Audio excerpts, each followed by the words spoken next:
The legend lives on from the Chippewa on down of the big lake they call Gitchagumi.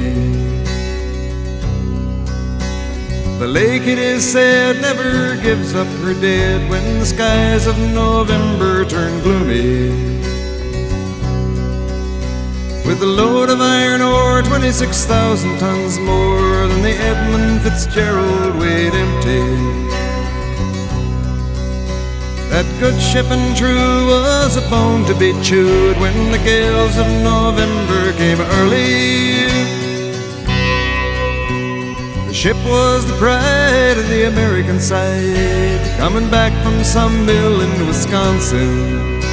As the big freighters go, it was bigger than most, with a crew and good captain well seasoned, concluding some terms with a couple of steel firms when they left fully loaded for Cleveland.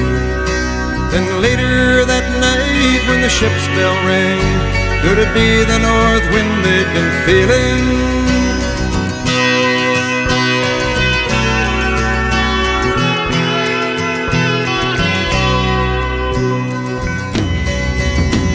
The wind in the wires made a tattletale sound, and the wave broke over the railing. And every man knew, as the captain did too, 'twas the witch of November come stealing. The dawn came late and the breakfast had to wait when the gales of November came slashing. When afternoon came, it was freezing rain in the face of a hurricane west wind. When supper time came, the old cook came on deck saying, "Fellas, it's too rough to feed you." At 7 p.m. a main hatchway caved in. He said, "Fellas, it's been good to know you."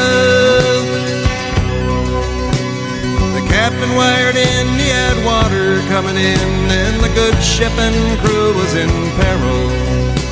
And later that night, when his lights went out of sight, came the wreck of the Edmund Fitzgerald.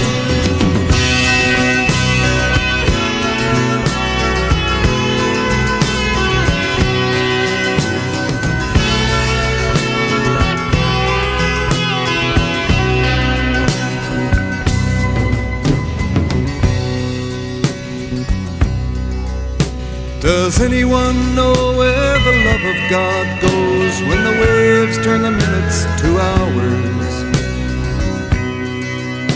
The searchers all say they'd have made Whitefish Bay if they'd put 15 more miles behind her. They might have split up or they might have capsized. They may have broke deep and took water. And all that remains is the faces and the names of the wives and the sons and the daughters. Lake Huron rolls Superior sings in the rooms of her ice water mansion.